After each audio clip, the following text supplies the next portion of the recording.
Century മമ്മിക്കയുടെ ഒരു cassette, അത് CID Musa എന്നുള്ള ആ സിനിമയുടെ കോമഡി മൂസ എന്ന് പറഞ്ഞൊരു കാസറ്റ് ഇറങ്ങി. ആ കാസറ്റിലെ ഒരു ഐറ്റം കണ്ടിട്ടാണ് അനീഷ് പണിക്കർ എന്ന് പറയുന്ന ഒരു ഡയറക്ടർ എന്നെ കണ്ട് അദ്ദേഹം ഈ കാസറ്റ് കണ്ടിട്ട് വന്നിട്ട് ഇങ്ങനെ ഒരു സിനിമയിലേക്ക് 3 നായകന്മാരിൽ ഒരു നായകനായിട്ട്, അങ്ങനെയാണ് ഞാൻ ആദ്യം ഫസ്റ്റ് മലയാള സിനിമയിലെത്തുന്നത്.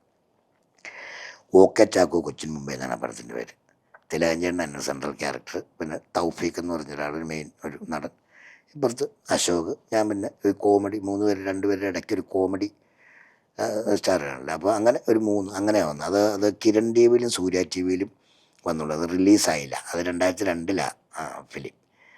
അങ്ങനെ ആദ്യത്തെ സിനിമ ശരിക്കും പറഞ്ഞാൽ എൻ്റെ ഈ ഓക്കെ ചാക്കോ കൊച്ചിൻ മുമ്പേ. എല്ലാവരും പറയും ഞാൻ മമ്മൂക്കയുടെ കൂടെയുള്ള കയ്യൊപ്പാണ് എന്ന് പറയും. പക്ഷേ ഈ ഓക്കെ ചാക്കോ കഴിഞ്ഞിട്ട് 4-5-6 പടം കഴിഞ്ഞിട്ടാണ് ഈ കയ്യൊപ്പ് എന്ന് പറയുന്ന സിനിമയിൽ ഞാൻ മമ്മൂക്കയുടെ കൂടെ വേഷം ചെയ്യുന്നത്. അങ്ങനെയാണ് സിനിമയിൽ ഇപ്പം വലിയ കുഴപ്പമില്ലാതെ തിരക്ക് ഏറിയ ഒരാളായിട്ട് അങ്ങനെ പോയിക്കൊണ്ടിരിക്കുന്നു.